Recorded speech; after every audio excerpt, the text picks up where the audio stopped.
I work on a college campus. I work for a ministry called Athletes in Action, and sometimes we'll be sharing our faith, whatever, and someone will come up and say, "Well," or I'll be talking with someone and they go, "What if we live in a computer simulation?" And I've to all my listeners' chagrin, I've brought it up to most of my guests, and so we talk about it. But oftentimes when I bring that back to other guys that I'm working with, or brain in a vat, they'll say, "Well, that can't be true," or "The Bible's not true," or God wouldn't let us be a brain in a vat. And I think, well, why not? If we have a lot of the answers to the problem of evil make it seem like, yeah, God could let us be a brain in a vat. So just initially, I wanted to ask you about that response that, like, if we're brains in a vat, is the Bible not true? Is Christianity false if you or I were a brain in a vat right now? Okay, so let's back way out. All right. Okay. Back in the early to mid 18th century, George Berkeley put forward a view according to which tables and chairs are real. They're just not the sort of things you thought they were. Right. So he's not denying the reality of tables, chairs, laptop computers. He is, I guess he didn't know about laptops, but he is denying that they are completely independent of all minds whatsoever. Right. So it's this notion of matter as something wholly divorced from mind that he doesn't like. And so he builds a version of idealism. Mhm. In that version of idealism, we still inhabit a world. That world is a world that has tables, chairs, other people's bodies, and we engage with other people in, in this realm. And Christ came in this realm, died for us in this realm, rose again in this realm. There are Mhm. laws that govern how things intersect and interact here. So it is kind of the super simulation view, right? Yeah.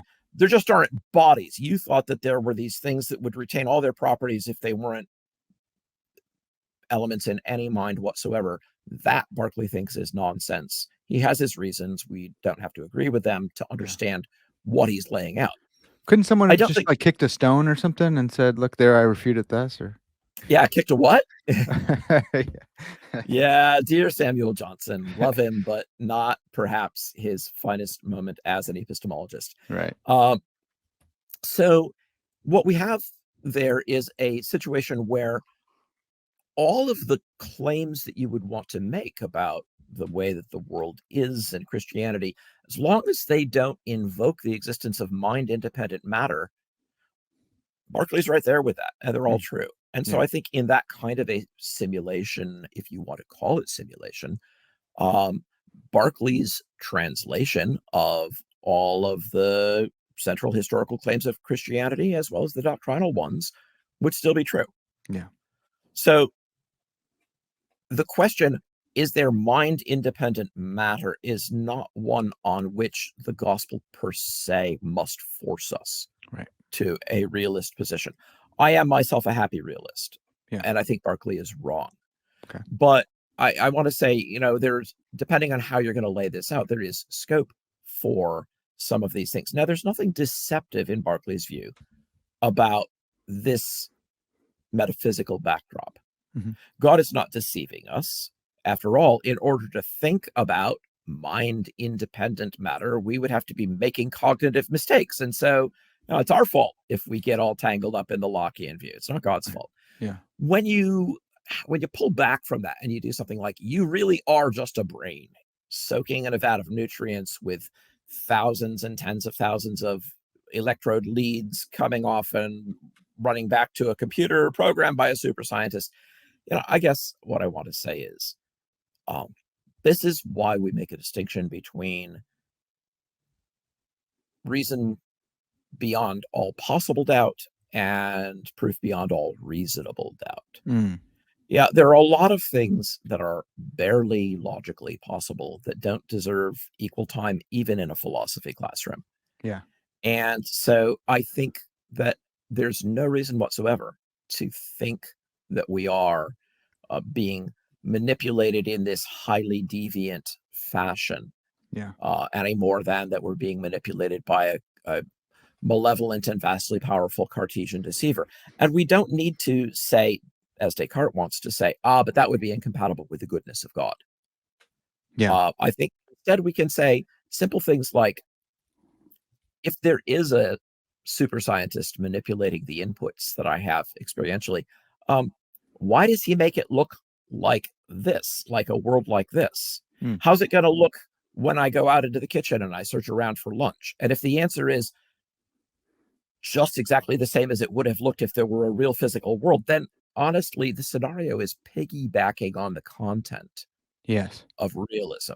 but adding an It extra doesn't, step, right? it just doesn't have any content itself. It's just saying whatever you say the real world is like, I'll say that's what the simulation is like. Well, there's a Yeah. lot, why doesn't the super scientist get bored? Does he ever go on vacation? Does he ever decide, you know what?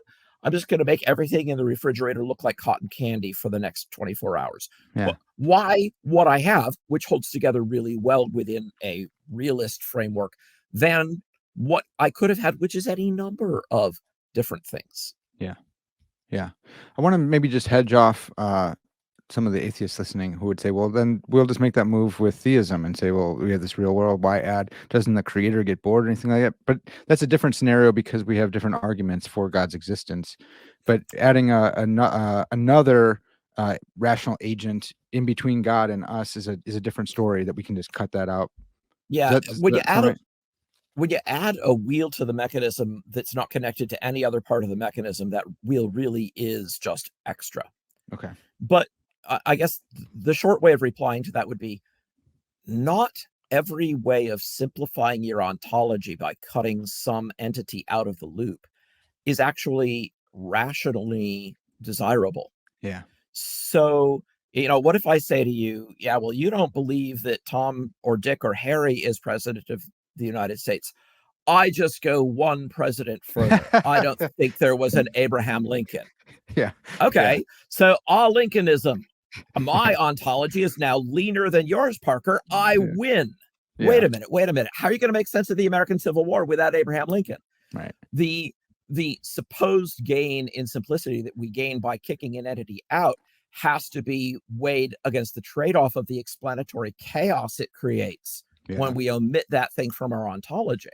Yeah. There are more criteria for a good metaphysic than simply, have I got rid of everything that I can imagine throwing out, no matter how convoluted and counterintuitive the resulting mess is. That's not the way of wisdom in metaphysics. Yeah, there's this like ceteris or ceteris paribus clause that's that needs to go in hand in hand with simplicity. Like all things need to be equal, and you just Right. jacked it up.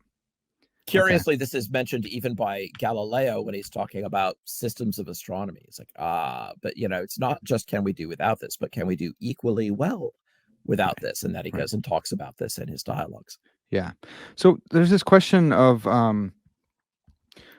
as the metaverse, whatever that actually picks out, let's say that there is like a possible, like it's like the Matrix, I guess, like the metaverse as it approaches the Matrix. Does that make it like less modally safe for us to believe that we're in base reality? Like as it becomes more of a option that we could be in a digital world and not know it. As that becomes more advanced, does that make it less modally safe to believe that we aren't? I guess I'm wrestling a little bit to try to figure out what the question means. Yes. Well, you said right. you have no I mean, you have no reason to think that you're a brain in a vat. But let's say like it becomes a viable option, and you see an evil, well, you see a scientist invatting brains, and maybe you can even see on the screen what that brain is experiencing. Would that make it more plausible? Would that mess with your own I don't know, credence or whatever that you're in base reality? I guess I just have to say I don't think I could render an answer to that question without a much more fully developed scenario. Okay. I want to know what this is like at a detailed level. I want to know the underlying metaphysics that you're importing when you're talking about brains having experiences, because I don't think brains, qua brains, can have experiences. Okay. Right? I'm not a materialist. Cool.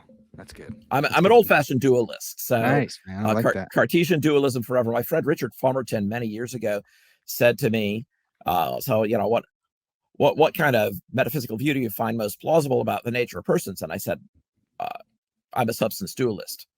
He kind of nodded. He said, "As soon as I figure out what a substance is, I'll be a substance dualist." Apparently, he's figured it out because he's written a book since then defending substance dualism. Yeah, it's nice. So yeah, it's kind of nice being able to have a position that I think is uh, fully compatible with Orthodox Christian theology, and just allows you to look at some of these things and say, wait, guys, what are you even saying? Because I don't Yeah, just think pieces of meat, qua pieces of meat, can have experiences. That doesn't make yeah. sense to me. So we're going to have to talk more about the backdrop for that.